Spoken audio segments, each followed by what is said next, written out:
Hello everyone, my name is Johnson Long and this is my mixed digital media critique for my moving media. Now, I chose VCASMO, it was on the list, and after tinkering around with VCASMO, I have come to like it. There are a few drawbacks and there are some good components to it that make me want to use it in future presentations, either in the classroom or for other professional or just other uses. So, we have the main website for VCASMO, as it is just a web tool. As far as I know, you can download apps for VCASMO on other devices like a tablet or a smartphone, but it is not available in a desktop format, so you cannot use it offline. Now, as you can see, I am signed in, and you need to have a registered free account for using any of the VCASMO functions. There are three account options, and we'll get to that in further detail. So this is the main screen, and as we make our way down, there's a good tutorial right there in the front of the page, which, as a new user for this presentation tool, I was very happy, and I watched this a few times, and it gave me a good chance to figure out just the basic functions of VCASMO and help me make a basic presentation. So it was very helpful, and as a new user for this web tool, I would say that that was a very very good thing for getting me into this program. Now, I liked about this, it also showcases, as a showcase, different types of presentations that they do, and you can browse for more of the same type. And there's conference speeches, which as an educator, I would like to use this as a lecture tool, which would be really great. And as we actually you watch me create a presentation, I'll go more into that. But here are the pricings for it. And I could say after using this for a little while, I'd actually be completely happy with the free account, as the only real issue that I have that the free account doesn't have is that the assets, which we'll come to realize are the uploaded images, audio files, or video files that you upload to your account via the upload button, they are lost after 1 month of inactivity. And it's the same thing with presentations if it's after 3 months. So it says, yeah, retain 1 month, retain for 3 months.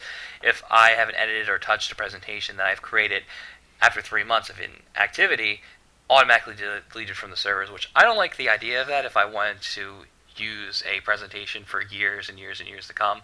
But for the sake of it, I'd probably go back and edit it for new information. But that's something I didn't like about the free account. So it's termed for limited use and functions. It has basically the same thing that the professional and standard would use. So as a free tool, I would definitely recommend this, except for that one little hiccup. They have testimonials, which I like, which is a good way of showing it more of a community to the web tool. And as for me, with using any new tool or resource, I like the idea of community and online community, of sharing ideas, collaborating with each other.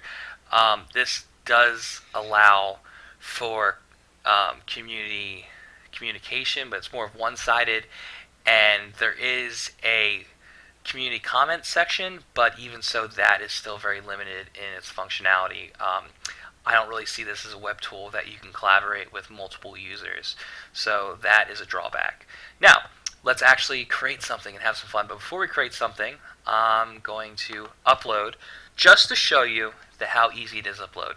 So I've uploaded 40% of my limit for the day. Yes, there's a daily limit, which is, I'd say, a drawback, since maybe you want to upload and get a lot of stuff done in one day, being very productive, and you have more than 200 megabytes worth of information. That's a pretty big limit, but still, I don't like having a daily limit, especially when they already have a storage limit. I've only met about not even 11% of that main storage limit with all my assets and presentations, but still something you can consider. If you want more space, you'd have to pay for it.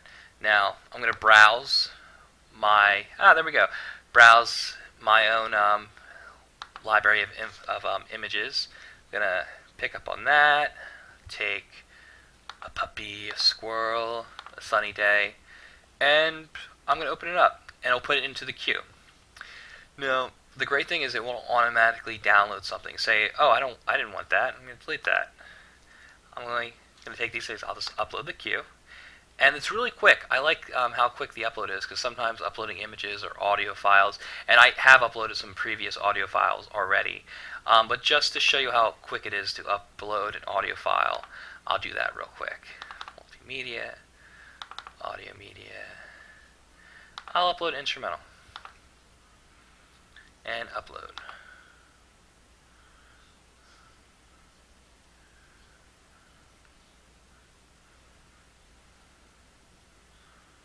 Alright, that was pretty quick. It's all about speed nowadays. Alright, so these are all the assets that I have. And the great thing is that it does put it into asset types. So I'm going to go to audio. Now for the sake of this presentation, I'm going to unchoose all. I had stuff in the queue already from a previous time I was using this. So for the sake of this demo, I'm just going to choose an audio file. I do have some video files, but I'm just going to pick the instrumental and add that to my asset list. And any assets I put in here, and when I go into step 2, that is what I'm going to use for my presentation. Another drawback is that I am fairly unsure that you can go back and add more assets in after you've already started your presentation and edits, but it's kind of annoying. So I have been taking extra care to make sure that I have all the assets that I want before going into the main presentation. Let's pick out some images. Now, something else to consider, and I tried to do this earlier, was add 2 audio files or an audio and a video file, or 2 video files. You can't add more than 1 audio video file.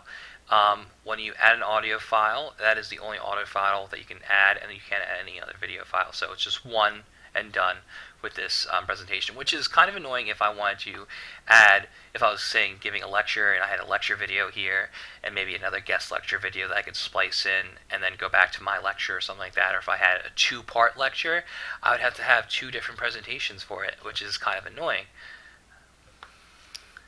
I'm going to choose the hedgehog because he's cute. Koala. Definitely essential for this demo. I have to have the koala, and you'll see why later. Penguins and sunshine. Okay, I'm going to go into step 2, which is the actual creation of the presentation. Now, something that's good is that when you put in the audio or video file, the entire length will be the exact length of that audio or video file. Another drawback is that there's no editing of that time frame. So if I just wanted a piece of the audio file, like a piece of a lecture or a speech, I couldn't bring it into this program and just take a piece out of it and edit it that way.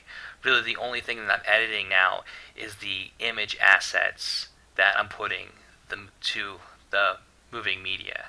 So it's almost like a glorified PowerPoint presentation. And when I say glorified, don't take it in the bad way that it's like, oh, it's just a little bit better than PowerPoint. I would say that just it has a better flow than just slide after slide after slide.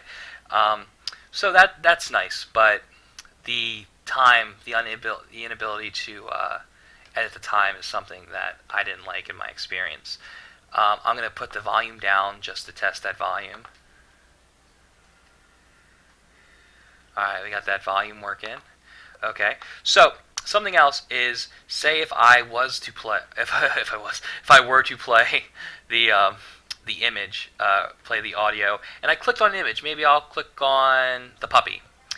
The puppy, clicking on it, will go to the exact time that audio is at. So if you were at a point in the speech where a piece of relevant topic was coming up and you wanted to match an image or one of your assets to that specific time frame, you could do so just listening to the audio and then waiting to click on that particular image or slide. Now, something else that I really like, this kind of sold it on me. I like this about it. I'll bring the koala over here, and we'll actually go into the koala, and if you see, it says you can click on the slide and I can sync to the current video. I don't want to click on the current video, but I can add a link to this slide, which is really cool. So I'm going to add a link to the slide. I'm actually going to add a link to the entire slide, which is much easier if a viewer were to click on the slide during the presentation, so that way they can click on any piece. But if I wanted to, say if I had a PowerPoint and I had a Word document that I was uploading, I could have had multiple links that allowed me to link to that particular slide. Now, I am grabbing a link that I have pre-prepared and going back to the web document. I'm going to just paste it in there and hit add. And that should be good.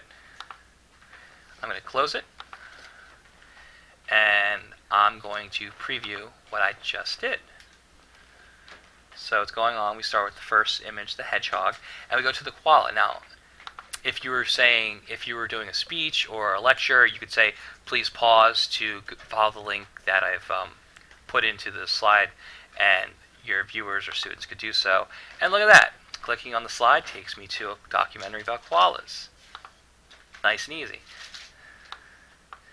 Now, okay, so I'm going to unpause that, and I'm going to go back into edit.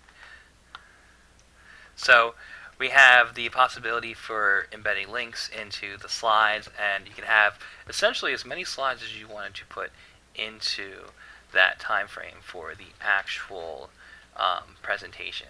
So all in all, I would use this web tool as a good component for my students to stay on task, because it is limited in the functions that I can actually present to the user. But if you were going to use this in a lesson, it would allow students to be on task, because there is a limit to what they can do with those functions.